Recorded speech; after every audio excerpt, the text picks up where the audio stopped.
गर्म सीन आ गया। वह सीन देखकर मैरी थोड़ी चौंक गई, जबकि केविन तो पहले ही टीवी देखते देखते सो चुका था। अगले दिन सुबह होते ही मैरी चर्च पहुंच गई।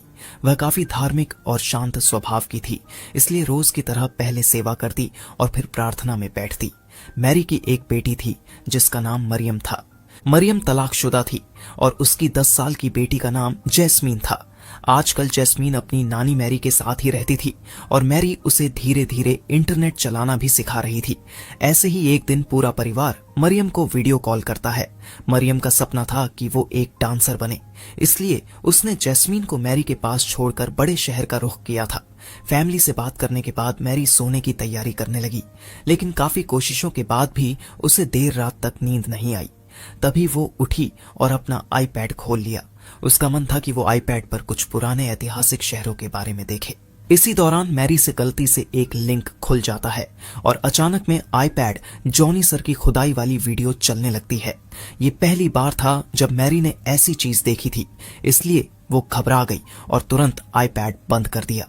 अगले दिन सुबह मैरी जैस्मीन को स्कूल भेजने की तैयारी करने लगी। जैस्मीन के जाने के बाद वो फिर से चर्च चली गई। वहां पहुंचकर मैरी सोचने लगी कि उसे बुरी चीजों से दूर रहना चाहिए, नहीं तो ऊपर वाला उससे नाराज हो सकता है। थोड़ी देर बाद वो घर लौट आई और अपना काम करने लगी। तभी अचानक उसे मरियम की वीडियो कॉल आती है। उस दिन मरियम बहुत खुश थी क्योंकि उसे एक फिल्म में डांस करने का मौका मिल गया था। उसकी बात सुनकर मैरी ने दिल से उसे बधाई दी। कुछ समय बाद रात हो गई और केविन गहरी नींद में सो गया। उसके सो जाने के बाद मैरी धीरे से उठी और दूसरे कमरे में जाकर आईपैड खोल लिया। इस बार उसका मन था कि अपनी मर्जी से जॉनी की वीडियो देखे, मगर ऊपर वाले का ख्याल आते ही उसने खुद को रोक लिया। अगली सुबह मैरी जल्दी उठी, तैयार हुई और हमेशा की तरह चर्च पहुंच गई। वहां वह एक मूर्ति साफ कर रही थी और उसके बाद प्रार्थना में भी शामिल हुई। देर रात जब केविन गहरी नींद में था, मैरी अब भी जाग रही थी। उसे देखते देखते वो गर्म हो गई थी, लेकिन जल्द ही उसने खुद पर कंट्रोल किया और सोने की कोशिश करने लगी। अगले दिन मैरी घर के कामों में लगी हुई थी और साथ ही आईपैड पर एक वीडियो भी देख रही थी। उस वीडियो में एक लड़की समझा रही थी कि किस तरह आप अपने पति को धमाके करवाने के लिए तैयार कर सकते हैं। कुछ समय पहले जॉनी की वीडियो देखने की वजह से मैरी की गुफा में हलचल हो रही थी, इसलिए वह वीडियो को ध्यान से सुनने लगी ताकि केविन को भी उसी तरह एक्साइट कर सके। वीडियो खत्म होते ही मैरी ने वही तरीके अपनाने का सोचा जो उसमें बताए गए थे। उसने नहा धोकर अच्छे कपड़े पहने और खुद को तैयार कर लिया। इसके बाद मैरी केविन के सामने आई ताकि वो उसे देखकर करीब आ जाए। उसने अलमारी से तेल निकाला और धीरे धीरे उसके पैरों की मालिश करने लगी। मैरी को पूरा भरोसा था कि अब केविन का डंडा खड़ा हो जाएगा, मगर इससे कुछ असर नहीं हुआ। तब उसने उसका हाथ पकड़कर अपनी गुफा पर रख लिया, लेकिन फिर भी केविन का मूड नहीं बन पा रहा था। देर रात जब केविन सो गया तो मैरी दोबारा आईपैड उठा लाई और वो जल्दी जल्दी मूवी ढूंढने लगी और अपनी पसंद की मूवी देखने बैठ गई। देखते देखते उसकी गुफा में आग लगने लगी थी। अगली सुबह दोनों साथ बैठकर नाश्ता कर रहे थे। तभी जैस्मीन स्कूल के लिए निकल गई और उसके थोड़ी देर बाद केविन टहलने बाहर चला गया। थोड़ी देर बाद मैरी एक सैलून गई ताकि वहां तैयार होकर केविन से धमाके करवा ले। जब वो घर लौटी तो उसका बदला हुआ रूप देखकर केविन कुछ पल के लिए हैरान रह गया। मैरी उसके करीब जाने की कोशिश करती है, मगर केविन उसकी ओर ज्यादा ध्यान नहीं देता। अगले दिन चर्च के पास कुछ लोग बातचीत कर रहे थे। उनके हाथ में एक विज्ञापन वाला अखबार था जिस पर रेडीमेड हथियार का एड छपा था। ये देखकर सब लोग नाराज हो रहे थे। उसी समय मैरी भी वहां पहुंच गई और उनकी बातें सुनने लगी कि आजकल बाजार में कैसे कैसे अजीब चीजें बिक रही हैं।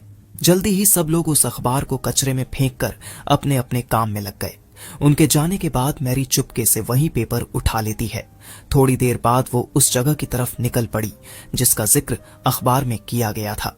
जल्द ही मैरी वहां पहुंच गई जहां पहले से कई बुजुर्ग औरतें बैठी थीं।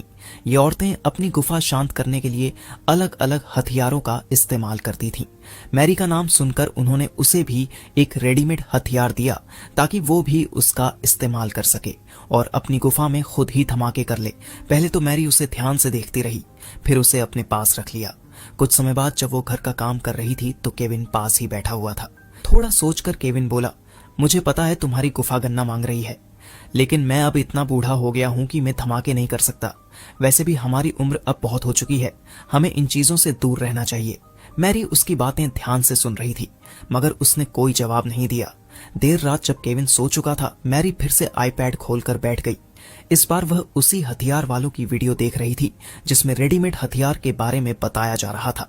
वीडियो में एक लेडी कह रही थी कि जब से उसने ये हथियार इस्तेमाल करने शुरू किए हैं उसकी जिंदगी खुशियों से भर गई है। उधर नींद खुलने पर केविन उठ गया और धीरे धीरे उस कमरे की ओर आया। उसने भी वीडियो देख लिया और समझ गया कि मैरी अब हथियार के बारे में जान रही है। ये सब देखकर केविन को बुरा तो लगा, लेकिन वो कुछ कहे बिना दोबारा सोने चला गया। अगले दिन उसने मैरी को फिर समझाया कि उसे बुरी चीजों से दूर रहना चाहिए। इस बार मैरी ने उसकी बात मान ली और चर्च चली गई। वहां उसने प्रार्थना भी की और सेवा में भी हाथ बंटाया। जब सभी लोग चले गए तो मैरी सीधे पादरी के पास पहुंची। उसने रोकर अपनी गलतियां कबूल करनी शुरू की। अचानक मेरी गुफा में भूकंप आने लगता है। मैंने अपने पति के साथ नजदीकी बनाने की कोशिश की, लेकिन वो धमाके करने को तैयार नहीं है। एक अखबार देखकर मैंने एक हथियार भी खरीद लिया है, मगर मेरे पास इतनी हिम्मत नहीं है कि मैं उससे अपनी गुफा में धमाके कर सकूं। पूरी बात सुनकर पादरी ने मैरी को समझाया, तुम्हारा मन रास्ते से भटक चुका है। तुम्हें अपने परिवार के बारे में सोचना चाहिए। अगर तुमने कोई गलत कदम उठाया तो तुम्हारा घर टूट सकता है।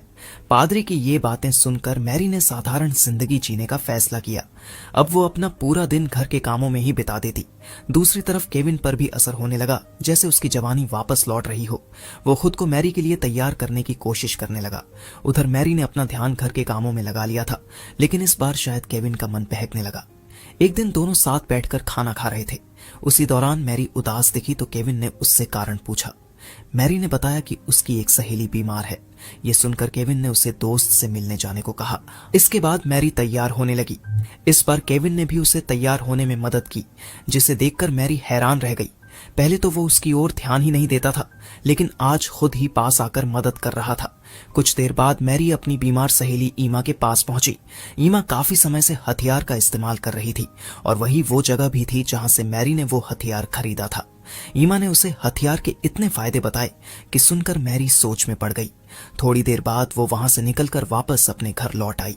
घर लौटकर मैरी पहले कुछ काम निपटाती है और फिर अपनी पुरानी तस्वीरें देखने लगती है। तस्वीरें देखते देखते उसके मन में ख्याल आता है कि उसने कभी अपनी जिंदगी अपनी मर्जी से नहीं जी। अब तक वो सिर्फ अपने परिवार के लिए ही जीती रही। इसी वजह से उसकी कई इच्छाएं दब कर रह गईं। तस्वीरें देखते हुए मैरी उदास हो गई। तभी उसे मरियम की वीडियो कॉल आई। मैरी को उदास देखकर मरियम भी घबरा गई और वजह पूछी। तब मैरी बोली, मैं अब अपनी जिंदगी अपने तरीके से जीना चाहती हूँ। जिस तरह तुम बड़े शहर जाकर अपनी जिंदगी जी रही हो, उसी तरह मैं भी जीना चाहती हूँ। अब मैं जैस्मीन की जिम्मेदारी नहीं उठा सकती, उसे अपने साथ ले जाओ। ये सुनकर मरियम सोच में पड़ गई, क्योंकि आज तक मैरी ने ऐसी बातें कभी नहीं की थीं। उसकी बातें सुनकर वो हैरान रह गई। मरियम से बात करने के बाद मैरी सीधे बाथरूम चली गई। उसने जल्दी जल्दी अपने कपड़े उतारे और पहले उस हथियार को लिफाफे से बाहर निकाला।